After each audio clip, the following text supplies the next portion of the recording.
Good morning and welcome to the Utilizing a Youth-Led Approach session here at the Youth-Led Solutions Future of Work Summit. YMCA Kosovo is here. I am Davies and I'm joined by Darina, Agnieszka, Irina and Aldarim, who are all directors and managers of different departments here at the Kosovo YMCA. Today we're going to be taking around 20 minutes to start with to share with you some of the best practice and some of the programs that are youth-led or that give young people the chance to lead within our YMCA. So let us take some time and go through that. But before we do, let's learn a little bit about the YMCA in Kosovo. So as we said, welcome again on the second slide. YMCA Yugoslavia started in 1920s and it closed in the 1940s. So just a little bit of a history lesson for you that it's quite a new YMCA. Restarted in 2003 after the war in Kosovo and was rebooted in 2013. So you might be sat in a YMCA watching this. You might be part of a local YMCA. You might be here with your national YMCA. The model in Kosovo is the one YMCA for the whole country. So it doesn't matter if you're in a city on the western side of Kosovo or you're in a YMCA in the capital of Kosovo, it's the same YMCA. And this means that we have 3 regional YMCAs. So our YMCA regions, they maybe contain 4 or 5 cities, and they are one YMCA that covers kind of a geographic area of a region.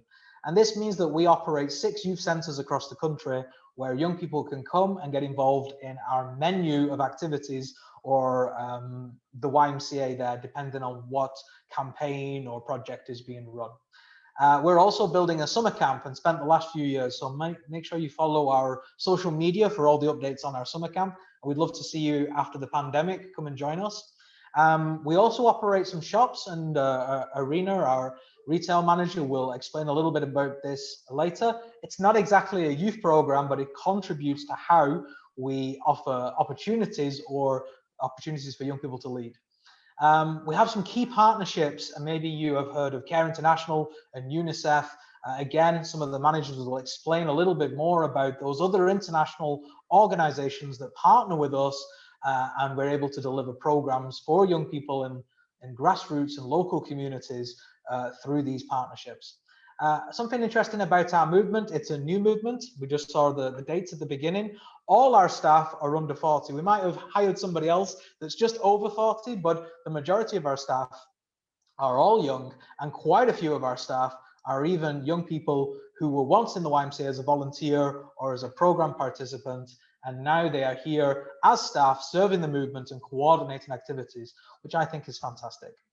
Our entire movement leadership are under 45 years old. What does this mean? Well, if you're watching today, maybe you're a volunteer, or maybe you're a board member, or maybe you're an assembly member, maybe you've been to your national assembly or your local assembly. Our entire movement is a place where young people can lead, and it depends on the age of yourself watching this, but we think under 45 is pretty young for an entire YMCA that is quite big and stretched across the whole country of Kosovo. So that's us in a nutshell, and if you want more information, please go to our website and please come and look at our social media.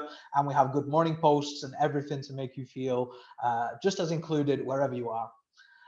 But now we're going to talk about some programs, and I'm just going to switch to one of the main methodologies that the Kosovo movement use here, and it's our peer-to-peer. So obviously, what is peer-to-peer training? Peer-to-peer training is where, say you are 15, you would have a group of peers who are also 15 or 14 or 16, and you would take them through a course or a program or some different learning objectives. And why is this important? This is key for a movement like Kosovo. We don't have a huge staff resource, so the young people really are the leaders here. We usually ask that young people have done a program or 2 before they then can invite their peers and other young people to join in. And we have 3 main programs that do this. One is, of course, the leadership program, which is a very big program, a national program. It has 5 levels, so young people can spend anywhere from 3 months to 2.5 years in this program, looking at leadership, looking at different aspects of leadership, looking at different global issues, and working through this with their peers. We also have tensing. So you might be here today from a YMCA or not a YMCA. Welcome if you're not from the YMCA. And you might have tensing in your country, which is, of course, performing arts and leadership through the arts, whether that's singing, dancing, or anything else, drama. So before the pandemic, because we've not been able to run it during the pandemic, we had some tensing groups. Again, an opportunity for young people to step up and shape tensing or tensing activities however they want. We've also got scouting, and this is, of course, outdoor education and being a troop and being part of a team and going on hikes and building camps and learning all about these knots and winning challenge badges. Again, this is an opportunity for some of our young leaders to step up and again, be peer leaders or peer trainers within another program. And this means that they not only get to fill their CV out a bit more, but they also get some kind of prestige within their own circle groups and community. So really good examples there, 3 of how we in Kosovo use the peer-to-peer element of training. A couple of things that kind of cover all of these projects. We're very lucky here in Kosovo that we have a national accreditation system for volunteer hours. This means that our staff team are constantly updating the national platform, which is digital, and young people are signing up to opportunities and collecting hours. And when they hit certain milestones, this means that they can print a certificate that recognizes that their voluntary contribution, I think it's different milestones like 50 hours, 100 hours, 150. And this is able to go in lieu of work experience or in place of work experience, and also makes them more employable or more open to getting scholarships or more able to talk about different things when they have opportunities. So that's a big piece of work undertaken by our staff team. We also try and have training of trainers. So instead of just being a participant, when you're a leader, you're invited to a different kind of meeting, which kind of opens up how leadership works. And it's a space to really talk about how you as a leader are challenged by your group and whether they're keeping to the rules, whether they're keeping to the schedule. How do you talk? How do you encourage? How do you motivate? How do you hold them accountable? And again, this is wonderful because it's a space for trainers. They have their own network where they can talk about these challenges, but also, again, they're getting the certificate, which has more value, if you will, because it's a training of trainers, not just a participant certificate. So that's something we've been working very hard on, and something we like to see the young people get and add to their CV and be able to share that they're more than just a participant. Not that there's anything wrong with just being a participant, but we'll come back to that later. In around 8 years of running these programs, leadership program a little bit more than the others, we've had around 2,000 participants across 7 different cities get involved. Now, why is that significant? Because as you saw earlier, we shared with you the dates, but this also means that we didn't have a resource to make sure that everybody had a climbing wall or everybody had a t-shirt or everybody had access to the resource materials. So when we built our leadership program, it was peer-led, but it was also very smart in terms of its engagement and very low in terms of the resources it needed. So we would use different activities to make sure people felt included and engaged, and some of the youth work techniques that I'm sure you're learning about during this conference or hearing about. So this is very special for us because it has grown very big with a small resource, and we think the potential of this with the power of peer-to-peer trainers, with the power of young leaders, with their energy, has potential to go right across Kosovo, not just these 7 cities. And then lastly, we hold our young leaders accountable. If you're a peer trainer, that means something. You have your photo taken, you're on the wall, you are invited to special meetings, maybe you are able to join the training of trainers, maybe you go to a New Year party that participants are not allowed to go to, maybe you have interviews with the leadership or get involved in other things. So we really do hold our young leaders accountable. And this means that they have responsibility. They have forms to fill in, which of their members came, who completed the training, what date, have they got their membership cards, if they're planning for their sessions, did they book the projector, did they book popcorn when they watch a movie, things like this. And they're also delivering sessions, so they work in twos. And this means the idea of meeting with your peer partner and planning who's going to lead this game, who's going to lead this activity. One other element that's really special, especially in our leadership program, is around the young people assessing the other groups. What does this mean? This means that if you have 20 leadership groups all run by 15, 16-year-olds, what we do is we train the young leaders to go to another group and to ask questions and do an assessment to see if the group met and if they covered all the learning outcomes, if they covered everything. And the young people decide whether that group is going to pass or not. And we think that's quite powerful. The staff have no say in what happens. Nobody fails. So if a group don't quite get the answers right, we will do extra work with them so they pass next time. But the trainers and the peer assessors, they are responsible for who passes, and then that makes them also responsible for how good the content is, and also to ensure the standard is kept across the country.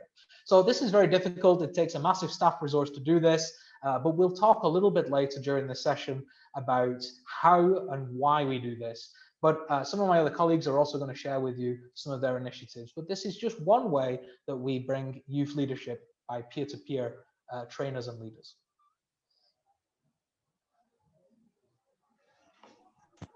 Hi, the charity shops are a model of social enterprises where we create jobs and offer volunteering opportunities to our young women in Kosovo.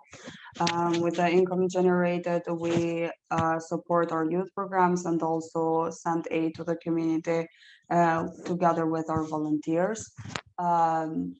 We really appreciate our volunteers. So for one of them, we've given a scholarship for her to finish her studies. The charity shops, as you can see from the photo, now we're moving towards the green agenda. We've started using wooden hangers and also paper bags to try and not pollute our environment here in Kosovo. And the biggest and greatest idea for us is now implementing also the closed containers, as some of you in the YMCAs may have them. For this, we will need lots of volunteers in our program. So we're calling them our green heroes. We will do together recycling activities and also learn on how to be a good green hero in our Kosovo. As you can see, the charity shops are not a youth-led program, but we try to bring up leaders through our charity shops.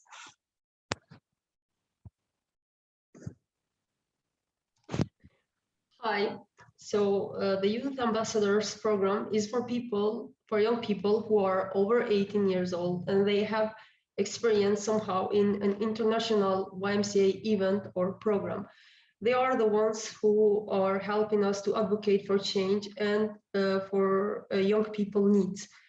The youth ambassadors are also part of important meetings of YMCA, like locally or nationally. They are example part of meetings with the mayor or any minister that we have meetings with, and they are the ones who are the best ones to tell their own story through the years they have been to the YMCA. So it's better if they are there personally to tell their own stories than us as a YMCA telling their own stories. So before this kind of meetings, they come to the YMCA, they get ready for the presentation, and they get this code of clothes. So how they should be presented to the official meetings. They are the young people of youth ambassadors are the ones who join us at working groups or join us at consultations for our strategy or membership scheme. Example, we have once a year, we gather all the youth ambassadors that we have, and we discuss about the strategy that was before and the strategy that will be next. So they give ideas and they are somehow involved how the strategy, the future strategy will be. The ambassadors usually progress to the National Assembly and somehow they become board members. Example, now we have 5 board members who came from the youth ambassadors. So that's all I have for the youth ambassadors. Thank you. Upshift is the program with a social impact. Upshift is offering the seed funding for the youth and made lead a social impact initiative. And Upshift is what Upshift offer like training, help the young people develop professional skills and experience. solve social challenge in community, learn how to develop, plan, and implement idea. And they meet other young people who have a common interest and passion for the good of society. And with the Upshift, the young people have a chance to win a grant up to 1,000 euros to implement their ideas.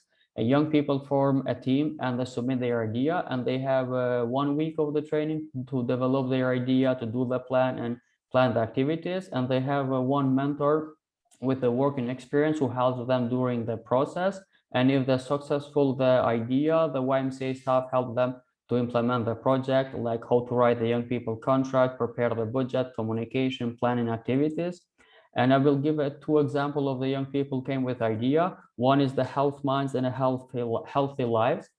And young people came with idea because in the school they didn't have a space who they can meet and discuss about the mental health or do the activity. So they came with idea. They did the week training. So and they implementing. So they created that space so they can meet with other young people and do activity and discuss about the mental health. And the other group is anti-bullying, who these young people came. They was bullied in the school. So they came with idea and to raise awareness about the bullying. So they came and did the training with the young people and did the video about the raising awareness about the bullying.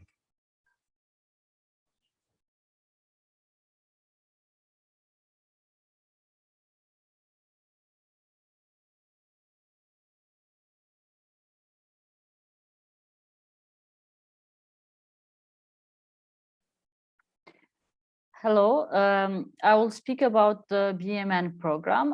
BMN is a program that started in June in 2019 in the YMCA. In total, we have reached till now directly 200 young people from Gingazuli High School in Pristina.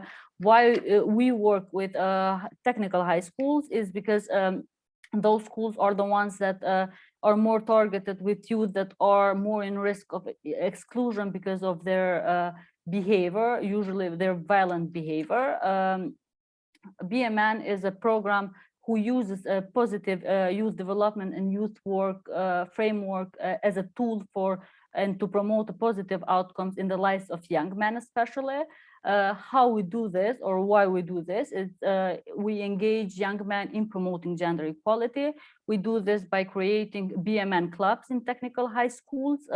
Those are clubs who young people, mostly boys, who come together and they work on promoting gender equality and breaking gender stereotypes in the society, and especially in these technical high schools.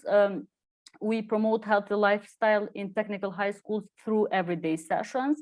By going into the schools, in these technical high schools, our youth workers, they develop and they send and organize workshops with students from 15 till 17 years old with different topics. Those are topics that cover gender equality, mental health, sexual health, drug and alcohol abuse, peer violence, etc., etc. This program that we deliver in the high school is a program that is accredited by the Ministry of Education, and we have started just now. We have started to work with teachers, so in the long term, they will be the ones who will implement these sessions with their students.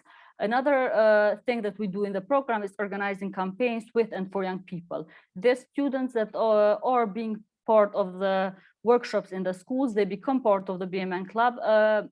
Then together with our staff, they organize campaigns in school, in the community, in different cities, in the TV and in other platforms.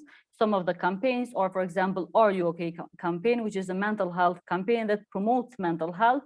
And as well, it started to, the main goal is to start the discussion of mental health in the high school, especially in the technical high school. Another campaign that we implement with BMN club members is also Turn on Knowledge, Turn off Hate, which is a campaign that aims to target hate speech in this high school, and especially among young people.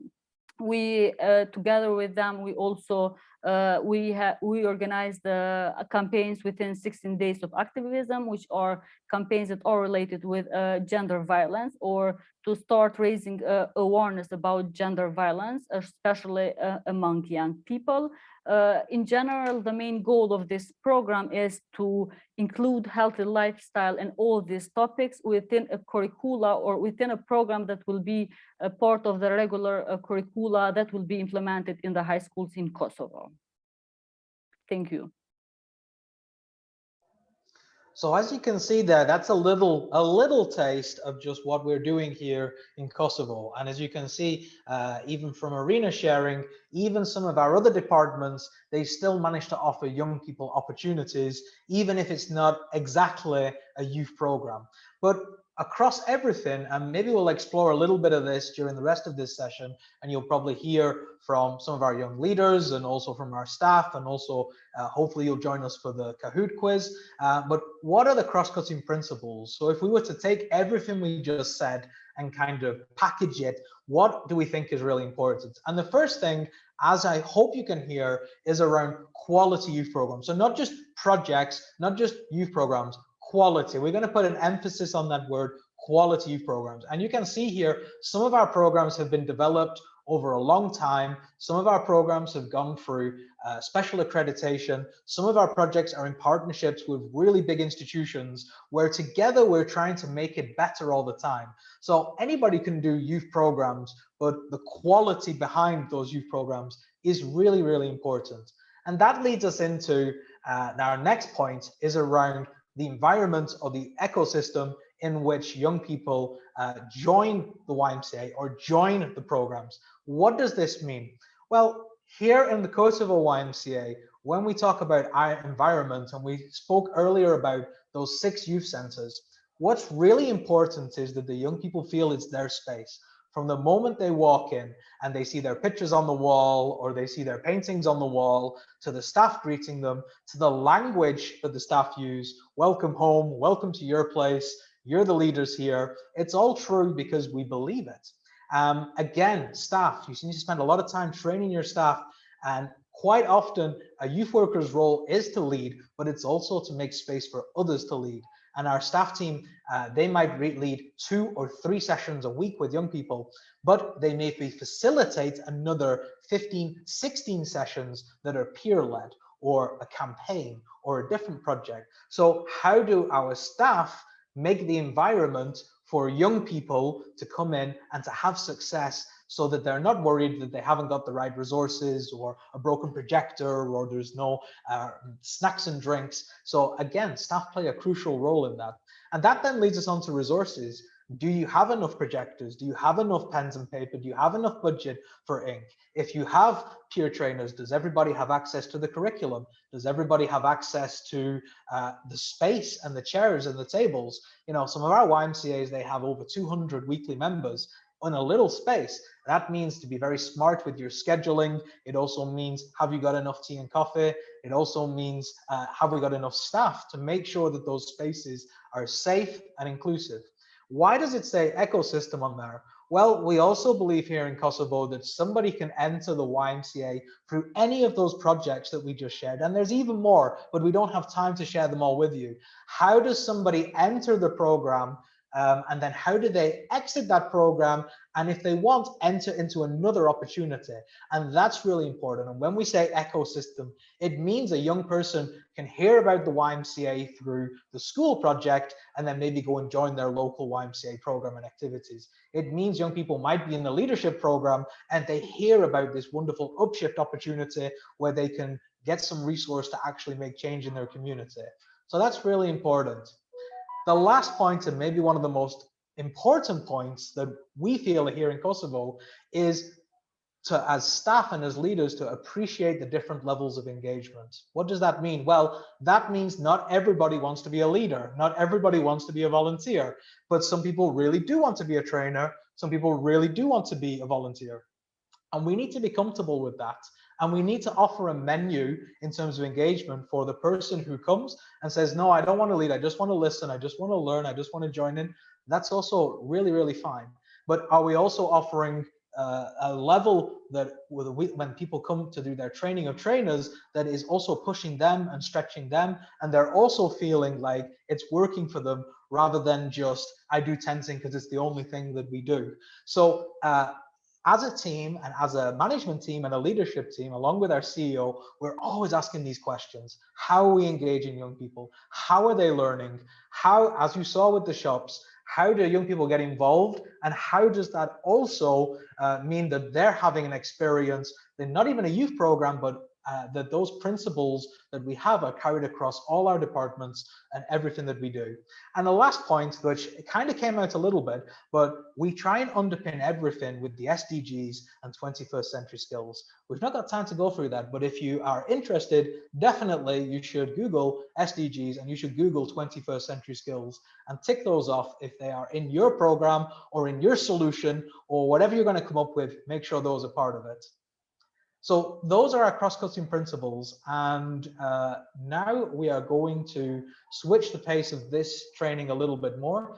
So thank you for listening, firstly, and we hope it's not been too boring, and my English has not been too bad. I don't know about my colleagues, but we're going to hear from some young leaders, and then Aldarim is going to come back with what we have learned during giving out money for youth solutions.